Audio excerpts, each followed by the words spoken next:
Hello வணக்கம், இது உங்கள் சிவி ஜோன். எல்லாரும் எப்படி இருக்கீங்க? இப்போ பார்த்தீங்கன்னா ஒரு பயங்கரமான சம்பவம் எனக்கு செம்ம ஷாக் ஆகிடுச்சு.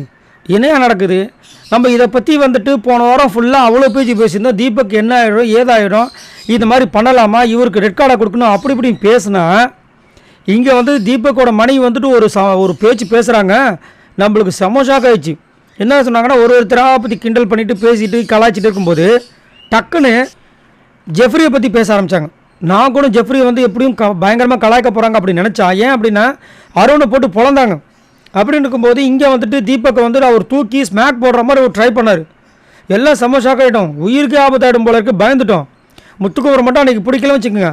அதை பற்றி சொல்லலை. முத்து நல்ல வேலை நீ காப்பாற்றினடா அந்த மாதிரி சொல்லுவாங்க பார்த்தா அதையும் சொல்ல. டேய் ஜெஃப்ரி, எப்படிடா ஆள் பார்க்க ஒல்லியாக இருக்க, எப்படி இவ்வளோ ஸ்டாமினாவாக இருக்க, செம்ம ஒரு இதுவாக இருக்கடா நீ. நான் கூட இவரை தூக்கும்போது முதுகு உடஞ்சிருந்தா நான் பயந்தேன், இவரை கூட நான் கவனிக்கலன்ட்டாங்க. அட கடவுளே, என்னங்க நடக்குதுங்க? நம்ம இங்கே வந்து தீபக்கு கீழே போட்டுற போகிறான்னு பயந்தோம். அதுவும் இல்லாமல் ஒரு காலை உள்ளே விட்டு இப்படி தள்ளும் போது பயந்தோம். பாவம் அப்படின்னு அவரும் டென்ஷன் ஆகிட்டு போனார். கடைசியில் அதை பற்றிலாம் கேட்காம, டேய் ஜெஃப்ரி நீ சூப்பர்ரா அப்படின்றாங்க. எங்கே முதுகு தான் ஆகிடுமோன்னு பயந்துட்டேன்டா அப்படின்றாங்க. எனக்கு பயங்கர ஷாக்கு. அப்புறமா யோசிச்சு பார்த்தா அவங்க வந்துட்டு இந்த பையனை விட எப்படியும் அந்த பையன் வந்து அவங்க பையனோட ஒரு 2-3 வயசு தான் பெரியவனாக இருப்பான் ஜெஃப்ரி. ஸோ அந்த மாதிரி நான் மைண்டில் பார்க்குறாங்க. அவன் சின்ன பையன் ஏதோ தெரியாமல் போட்டா, இருந்தாலும் அந்த மாதிரி தூக்கும்போது முதுகுது உடஞ்சிச்சுன்னு என்ன பண்ணுறது அப்படின்ற மாதிரி பார்க்குறாங்க. எனக்கு ஆனால் செம்ம ஷாக்குங்க. ஏன்னா ஒரு அருண் வந்துட்டு இந்த மாதிரி பேசினாரு, நான் ட்ரெண்டிங்களுக்கு ஹீரோ என்னையே இப்படி வந்து இது பேசுகிறாருன்னா அந்த டைமில் அவர் என்னென்ன பண்ணியிருப்பாருன்னு சொன்னதுக்கு இவங்களுக்கு ப்ரோவோக்காகி டென்ஷன் ஆனாங்க.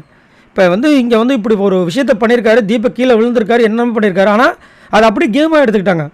எனக்கு பயங்கர ஷாக்காக இருந்துச்சு. ஆனால் கேமை தாண்டி ஒரு சில விஷயங்கள் maybe there is a chance உள்ளே சொல்லி கூட அமைச்சிருக்கலாம், யாருக்கு தெரியும். ஏன்னா அவ்வளோ தப்புகள் செஞ்சு அந்த விஷயங்கள் எதுவுமே வெளியே வராத அளவுக்கு வந்து விஜய் சேதுபதி அதை பற்றி டச் பண்ணாமையே வந்துட்டு அந்த ஷோ முடித்தார். எல்லாருக்கும் பயங்கர ஷாக். ஏன்னா எல்லாருமே வந்துட்டு ரெட் கார்டு கொடுத்துருவாங்க, எல்லோ கார்டு கொடுத்துருவாங்க, அப்படி இருக்குது இப்படி இருக்குது எல்லாம் பேசிகிட்டு இருந்தோம். ஏன்னா ஜெஃப்ரியோட விஷயங்கள் அங்கே தீபக் கிட்ட மட்டும் இல்லை, மஞ்சள்கிட்டும் அத்துமாரி இருந்தது, ராணுவக்கிட்டையும் அத்துமாரி இருந்தது. ஆனால் எல்லாத்தையும் அப்படியே பூசி முழுகினாங்க. அப்படின்னு இருக்கும்போது இவங்க இங்கே வந்து பேசினா அது விஜய் சேதுபதி அவர்களுக்கே வந்து ஒரு பெரிய இழுக்காயிடும்னு சொல்லிட்டு, அது ஒரு பிரச்சனையாகிடும் சொல்லிட்டு, ஏன்னா அவங்களே சொல்லியிருக்காங்க இவரையும் கேட்கலன்னு ஒரு கேள்வி வரும் இல்லையா. அதுக்காக மேபி அதை சொல்லக்கூடாது, அதை பற்றி பேசக்கூடாதுன்னு சொல்லி கூட அனுப்பியிருக்கலாம், யாருக்கு தெரியும். நடந்திருக்கலாம், தேர் இஸ் எ சான்ஸ் அப்படின்னு தான் சொல்கிறேன்.